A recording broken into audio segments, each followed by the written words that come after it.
Yeah, license plate 5FFU 793, California, white, four-door Mercedes Benz. It appears to me that they was people that was telling me or just coming to see me here at the airport. And so what I done experienced now is what I'm experiencing now. They sent a Chinese girl, before they put me in jail a couple of years ago, about a year and a half ago. Well, last year in 2022, in March, they put me in jail, the Black Gorilla family. They had all kind of Asian females trying to set me up. Now, I had been reporting this to San Francisco Police Department. Now I'm reporting it to San Francisco Head District Attorney's Office, Brooke Jenkins. This lady here, this area of the airport is the only lady that's been sleeping here, right? So the Chinese girl tonight, on this day, got off the bus where I got off, which was right here, and so now you see, here's another guy, he's sleeping in the airport, and that's the diversion or the intimidational tactics that they use to try and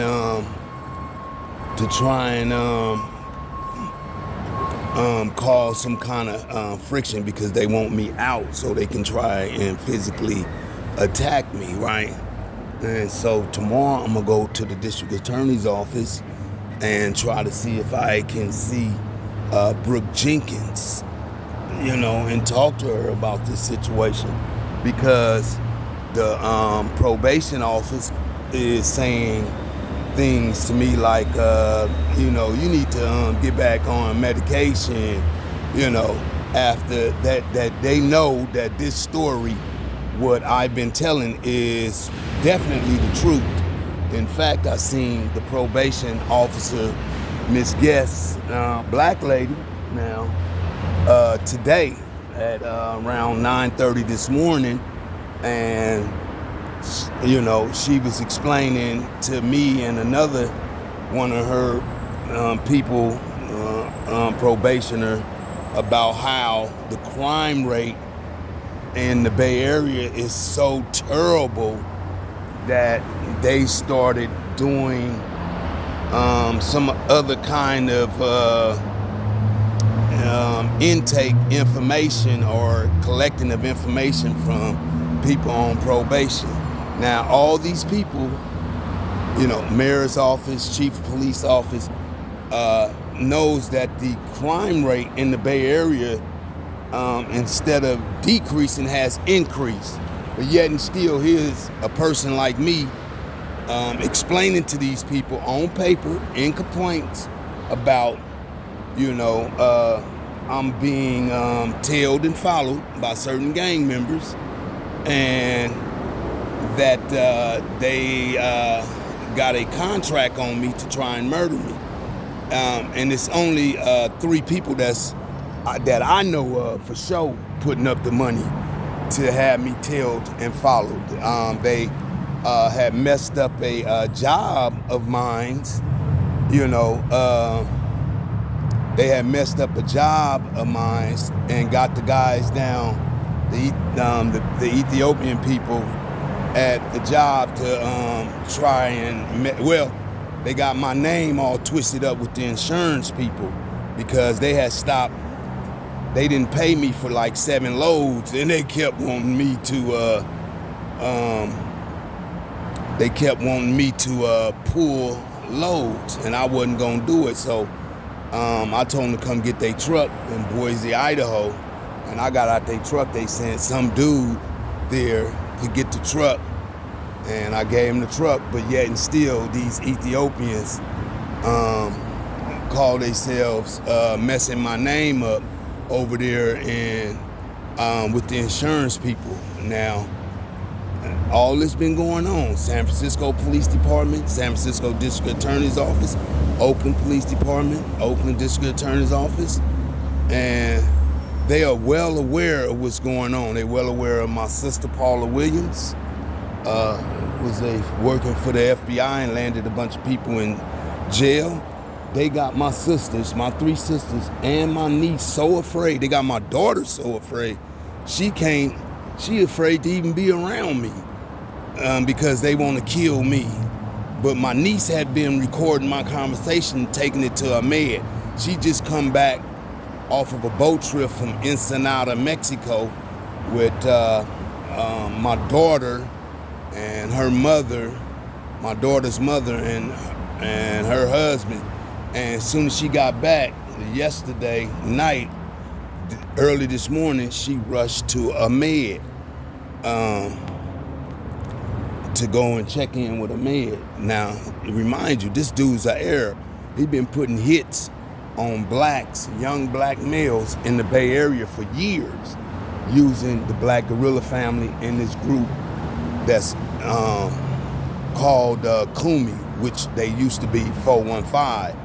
A prison. These are prison gangs that flowed over into the streets of the Bay Area. Same. It appears to me they have the same behavior like Crips and Bloods. You know, they destruct and destroy their own community.